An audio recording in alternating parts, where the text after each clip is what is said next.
Now we finally got it to fruition. I always wanted to have a competition. I always wanted to have something kind of like NASCAR or, the NBA finals or Formula One, except have it be something for Black people and have it relate to Black wealth. So what we put together, and this is the big drum roll, please, is the Black Investors Championships. And the Black Investors Championships is basically where we are going to have a stock market investing competition that will basically give you an award. We call it the Black Investors Cup. And it's a big, gigantic cup that you would get, as well as lifetime access to the Black Business School for any of our classes, stuff like that. To the winner. And so the Black Investors Championships will allow us to really, as a community, jump in as families, as groups, as individuals to really test our investing skill. And the winner would be celebrated widely. We tell everybody on our platform, hundreds of thousands. I think we probably have about 5 million followers on different platforms. So all of those 5 million people would know your name, and so you'd be kind of insta famous if that's important to you, or at the very least, you'd be recognized and acknowledged for your investing success and prowess. So this is something that we've been talking about this for a couple of years. We finally got an opportunity to really lay down the logistics. We wanted to make the rules as simple as possible, and also everybody who there would be an entry fee, but we decided that for everybody who's in Money in the Morning, we would actually waive the entry fee for all of you. So anybody who's not in Money in the Morning, there is a fee. It's $69 to be part of the competition, but for you guys, it would be 100% totally free. So what I'm going to do is at some point, if you're not on the text list, make sure you get on the text list for Money in the Morning. The text list, if you haven't gotten on there yet, you text the word morning to 87948. Text morning to 87948, and I will send you all a link where you will have a coupon code where you'll be able to join in the first season for free. The season starts on Monday, August 19th. So that's in about 20 days from now, about 3 weeks. And it's really straightforward. I told my team, I said, I want this to be real simple, real straightforward. We're going to learn about investing and have fun and have some competition and kind of talk about, we're going to have a whole leaderboard and stuff like that, just like a NASCAR race, kind of fun like that. And I said, I just wanted to be straightforward. So literally the winner after 6 weeks will be the person who has made the most money. That's it. It's that straightforward. You'll get $50,000 a piece. So you get 50,000, you get 50,000. Jessica, Lindsay, you get 50,000. All of y'all get Errol Sevengal, you get 50,000. Aisha, you get 50,000. Terrence, you get 50,000. Everybody's gonna get $50,000. And when you jump in, you can make whatever trade you want. It will be based on real live market data, real live market information, and at the end, we're going to announce the winners based on who has the most money, who can flip that 50,000 and make it into something bigger. So get ready, make sure you just sort of keep checking those text messages I send out. In a couple of days, I will send out a link where you guys that are in Money in the Morning will be able to join the competition for free. And that's what we're doing. So in the Black Investors Cup, I told my team, I said, I want to spend time on. I want this to be nice. I want this to be cool because I want to celebrate us. I kind of want us to be the center of our own attention. I don't care. Don't get me wrong. I'm happy for Kamala. I got corrected the other day. I kept saying Kamala. She ain't no camel. It's Kamala. Kamala and Donald Trump. Right? I'm happy for those two, but I want to be happy for us. I think it's cool that they're competing for the White House and stuff like that, but I want to compete for my house. I want us to compete for our house. I want us to compete for the real Black house, right? The space where we control and operate and run our things and do our things and build our families and build our communities and all that.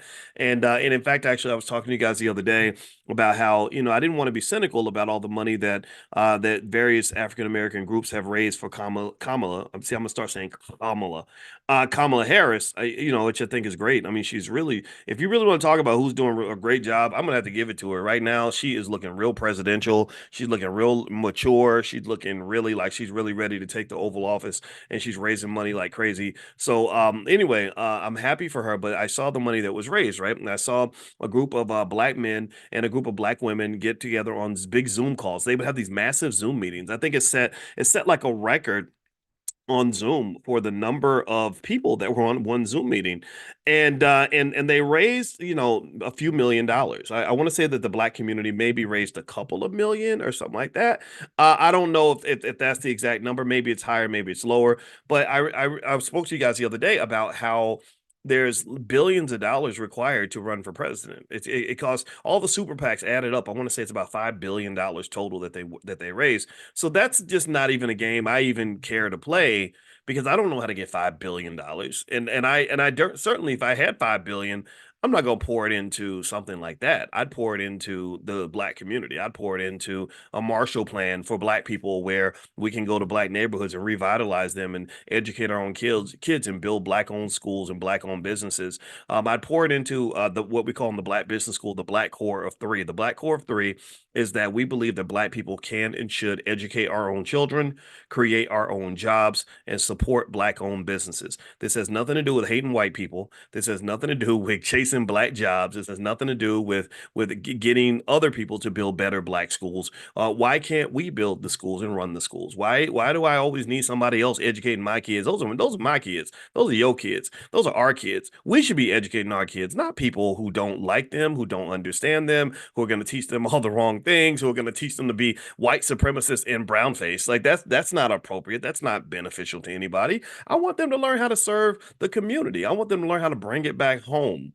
Right. So what I'm really asking you all to do is to take education above level one and go to level two. A level one education means I'm going to go to school to learn how to be an accountant. I'm going to go to school to learn how to be a carpenter. I'm going to go to school and take classes and learn a certain skill. That's level one.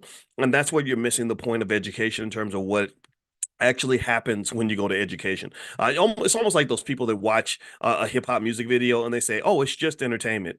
It's just entertainment." And anybody who understands the subconscious mind, anybody who understands higher level thinking, higher level reasoning, knows that there's no such thing as just entertainment. There's never such a thing as just entertainment. If you say it's just entertainment, that's when they're like, "Oh, we got you. We got you." Yeah, yeah. Oh, yeah. It's just entertainment. It ain't. It's just jokes, right? Well, the same thing is true with education. It's not just education. It's not just you learning a skill. Education is indoctrination. Education is participation in a culture. Education is where they're influencing you and shaping your value systems. They're not just telling you how to do things, they're telling you why you should be doing things. They're not just teaching you certain skills, they're also giving you a value system that tells you where you should be applying those skills. So what it does happen in the Black community, and this is why you have millions and millions and millions of highly educated, highly influential, very wealthy Black people who don't even think about the Black community when they get up in the morning. The Black community is not even in the top 20 of their agenda, because they went through a process where where the what and the why and the how and the who and who they're doing it for we were left off the table. We were not considered, we were a non-entity in that process. So I kind of think about, when I think about politics, I think about it kind of the same way. I say, okay, I applaud all those people who got on the Zoom call and helped Kamala Harris raise $2 million. I think that's all great. But I say, gosh, that $2 million ain't gonna do nothing in this election. That's a drop in, like you spitting in the river at that point. That's not gonna move anything. But that $2 million, I know for a fact that right now I could take that $2 million, get together with some Black educators, and build a school that's gonna educate 50,000 Black youth in the next decade. I could educate a whole lot of people. We could change a lot of lives with $50,000.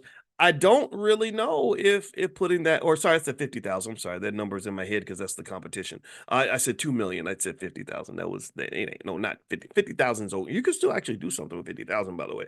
Marcus Klein, who runs Freedom Home Academy International, in Chicago. I remember I went to his school and I was so impressed. I took my cousin Tippy and we went to his school, and we were so impressed with the children. Like, the children were like 9 years old and they were doing college level stuff. It was very impressive and it was very pro-Black. It was amazing. And so we made a donation, and then my cousin saw it and he was so impressed. He made a donation too. And I said, so what are you going to do with the money? It's not much. Maybe there was a combined total of $6,000 or $7,000. And he said, "Oh, I'm going to take the money and open another school." And I said, how are you gonna open a school with $6,000? Like that, you can't what? Huh? I don't understand that. Now I don't know if he did. I don't know. Obviously, it would take more than that. But just the fact that he was thinking in that direction was very impressive. Because I've seen people raise $1 million and then still say they ain't got enough money to open their school. Hint, hint. I'm not gonna say any names, but y'all know what I'm talking about. I've seen people raise 1 million and say they don't have enough.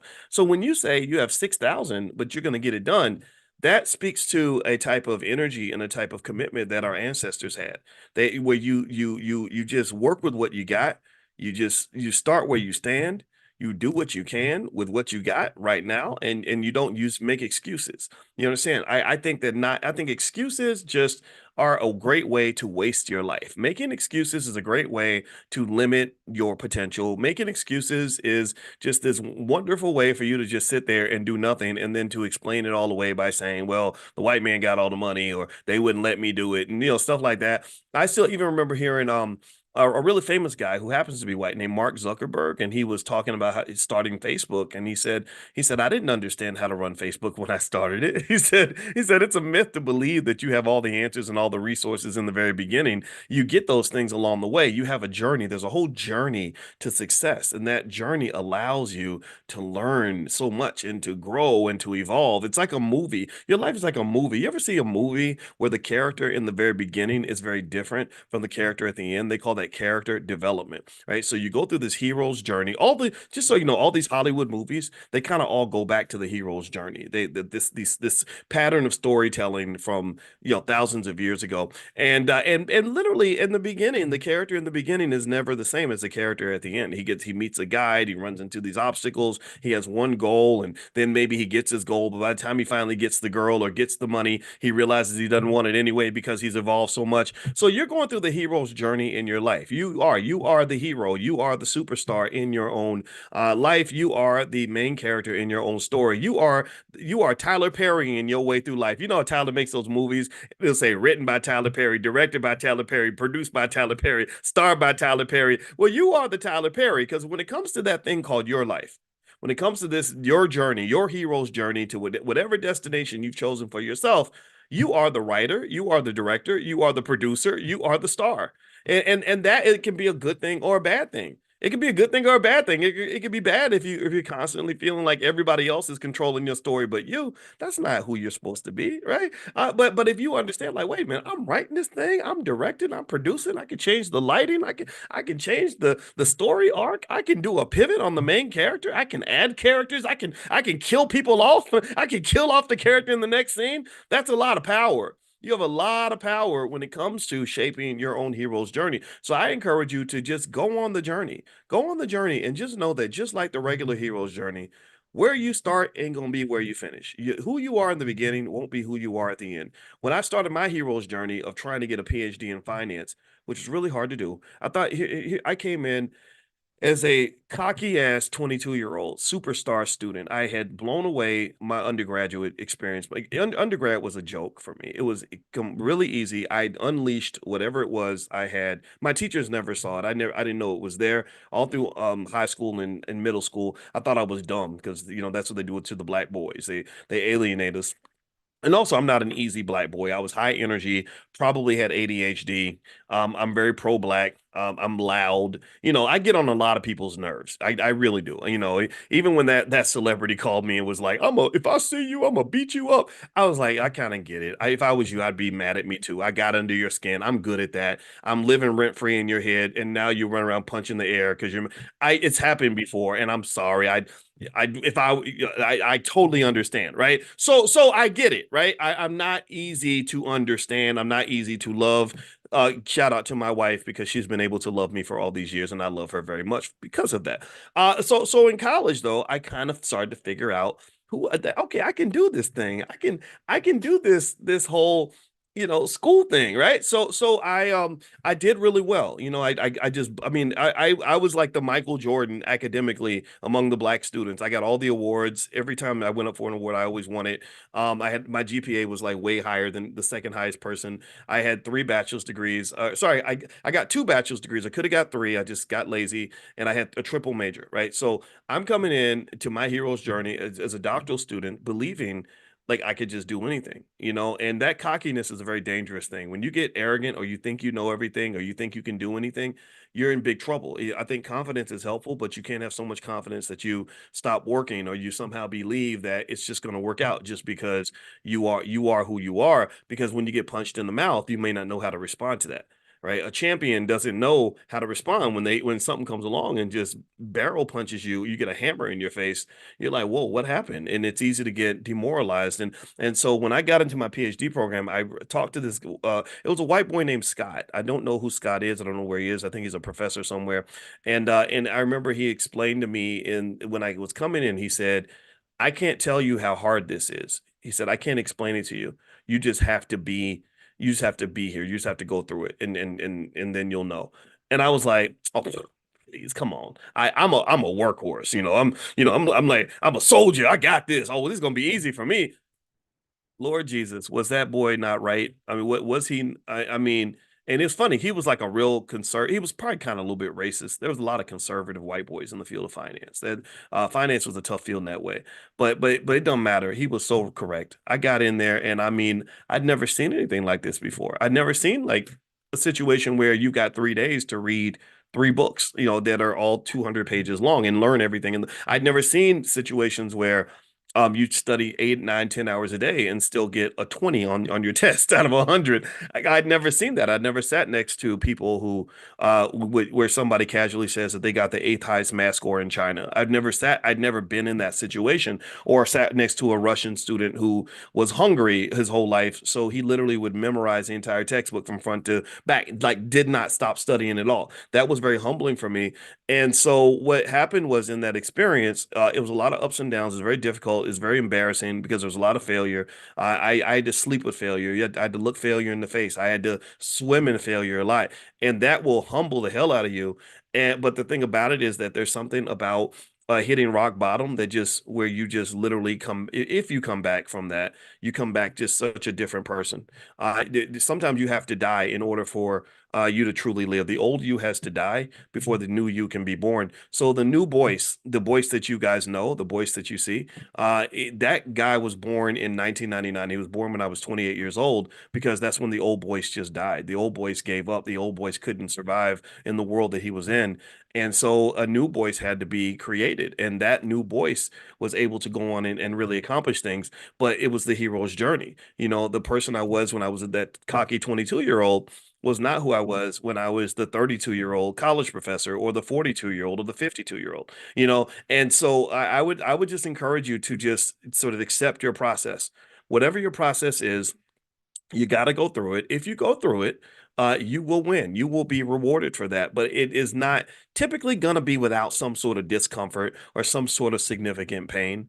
And but that benefit though is that when you really go through the real process, I am a confident person. I'm pretty confident in who I am. I don't pretend to be confident. I'm not cocky, because I don't have to be cocky to mask massive insecurities. No, I look confident because I really am confident. I'm confident because I know how screwed up I am. I accept that. I know that I make mistakes, and that's okay. I know I'm gonna mess up at some point, and that's all right. I still love Boyce anyway. So when you have that deep seated commitment to self and self love, that breeds self confidence. Self love and self confidence are deeply connected. I believe that people who are not confident in themselves don't like themselves very much, right? So when you are perfectly imperfect, that's a great term, CJ. I encourage you to sort of look for that. I encourage you to consider that as your pathway to being great. Look, when you go out here and you try to do your thing, ain't nobody out here got it all figured out. Ain't nobody out here perfect. You go through Instagram, you scroll, and you see all these people that look like they got perfect lives because they made all the right decisions and you made the wrong ones, or they did all the stuff right and you did things wrong, or they did things you were supposed to do and you didn't do. Don't let that get to you. Just accept the fact that we're all screwed up. We're all imperfect vessels, and all you can do is really do your best. Just keep doing your best every single day. And especially when it comes to this whole wealth thing, I don't give a damn about what white folks are doing. I don't care about what people think about what we're doing over here. I don't care about none of that. All I care about is, can I do the best I can with what I've got right now where I'm at? And this goes back to our ancestors. 100 years ago, 120 years ago, our ancestors were coming out of the most brutal form of slavery in the history of all mankind. They were coming out of a Holocaust that was 10 times worse than what happened in Nazi Germany. They were coming out of a situation that was dehumanizing, painful, stressful. They were broke, they were hungry, they were struggling. But then you had those who really just sat down and said, we're going to get this done. We're going to do this. We have to do this. We're going to educate our kids with this one room schoolhouse, and we're going where we what we don't have in books, we're going to replace with love. What we don't have in resources, we're going to replace with effort. We don't have all the facilities, and we're not Harvard, but we can match Harvard in terms of intensity because these are our kids, this is our community, these are our people, this is our struggle, and this is our fight, and we're going to win the damn thing no matter what. So whether we no matter what the outcome is, we're not going to give up. We're always going to do our best. So I think generally speaking, this collapses to a very simple message. I think with economics, which applies to pretty much everything else, is just do your best. Each day, wake up and recharge and hit your button and say, okay, let me just do my best. Let me just see what my best looks like. Let me just try harder. Let me try something different. Okay. So anyway, that's my quick thought for today. I know that that's tangentially related to the economics. I think the economics fits in that umbrella, but this ain't about money. This is about life. Money only matters to the extent that it is a tool and it is a key to give you access to the rest of your life. That's what money does. Money opens the pathway for you to have opportunities to do all these other things. Money is power. Money is influence. Money is everything else. And I want our money and our resources to be pointed toward us, toward our kids, toward our people. That's what I believe in. That's what I believe is going to have the biggest bang for our buck. Now, let me make a couple quick housekeeping announcements that we'll bounce out for today. Number one, the Black Investors Cup. It's the championship I talked to you guys about at the beginning of this conversation. We're going to start August 19th. August 19th. There is an entry fee to be a part of it is $69. However, everyone that's in Money in the Morning gets the fee waived. So if you want the fee waived, make sure you're on the text list. Text the word morning, MORNING to 87948. Text morning to 87948. I will send you information within the next couple of days. The team just has to tighten up a couple of things on the instruction page, and then they're going to send that out. So you'll get all full information on how it works, how to sign up, how to be a part of it. The first day of trading starts August 19th. Everybody gets $50,000, and you're going to trade stocks, and the winner will receive the Black Investors Cup and also lifetime access to the Black Business School. And we're also going to have runner-ups, second, third, first, second, and third. First, second, and third will be announced. It's going to be a 6-week competition, and so everybody in the competition gets $50,000 in their account. You take that money, you invest it however you want, and we'll have a leaderboard that I'll mention once a week at least. And also I'll throw in some ideas on things you might want to look at in terms of stocks. And whoever the winner is, I'm going to talk about you, bring you on to the platform so we can talk about what you did as an investor so others can learn about, how you won the competition, because you will be the man, you will be the woman, you will be the star, or, and you can even compete as a family, but there's one entry per person, right? So even if you do it as a family, there'll be one person kind of representing that group. So I'll text that out to you guys. Make sure you're on the text list. Text the word morning to 87948. If you text morning to 87948, you'll get that information. Also, if you're in another country and you want to sign up to come into the private Zoom, you can go to drboyceelevate.com. That's drboyceelevate.com. Okay, so a couple more quick things. Number two, as you guys know, yesterday I did the first step of that Black Wealth 101 certification. We covered basically the 8 financial illnesses that you want to diagnose and avoid and treat. We talked about symptoms of the illness, and then we talked about the cure. And then when you go through all the material, you will be able to get a certificate to certify that you went through Black Wealth 101. That's been done. The recording will be put inside your materials inside the Dr. Boyce Academy. If you'd like to review the recording and everything else, I will send out a link for those of you that may have missed that. The price to get the certification is $299, but since you don't have the live session, you'll have the recording. We'll drop that to $99. So for $99, you can go through all the entire training as well as get the certificate at the end to be certified in Black Wealth 101. And then what I'm going to do is move to the next stage and pick another topic, and we'll do kind of the same thing. Number 3, tonight we are meeting for the Prime program. Prime stands for Passive Recurring Income Machine. This is where we get together and talk about ways to make money selling stock options. That is a great way to make money. If you have not done it yet, it's really, really great. Everyone loves it. If you'd like to join us tonight for class, we're going to meet tonight. I think the time is 8:30. You can go to drboyceprime.com, drboyceprime.com. prime.com and take a look and see if you like what you see. And so the market's pretty ripe, so there's a lot to talk about there. All right, guys. So are the slides available for the class? The slides will be available today. I'm going to load those into the system today, so all that's going to get done for sure. All right. So anyway, I'm gonna let you guys go. We've been in here about 30 minutes, and will I be texting the link for tonight? Yes, Juvenile. I would definitely text the link for tonight for Prime. So Prime's going to be 8:30 p.m. tonight. And then also, if you want the recording of what we did with Black Wealth 101, that's available also. I'll just let you guys sort of take a look and decide what you want to participate in. We have a lot of great things going on in the Black Business School, and I got a lot to get done before we're headed to Egypt on Wednesday. And or actually we go to New York and then we go to Egypt. But the group trip to Egypt, it's sold out already, but we're going to do another one to probably South Africa. And I got to talk to Jay Cameron and sort of seal that deal. And I'll keep you guys posted on that. And then this week, we're going to bring in a special guest, Constance Carter, who ran the largest Black-owned real estate firm in California. Constance is joining our family. She's part of the Black Business School real estate faculty. And Constance is amazing. She's dynamic and she's super smart. So if you want to know all about real estate, Constance is your girl. I'm going to bring her into class so you get a chance to meet her directly. So everybody, have a great day. God bless you. Thank you so much for listening. I will see you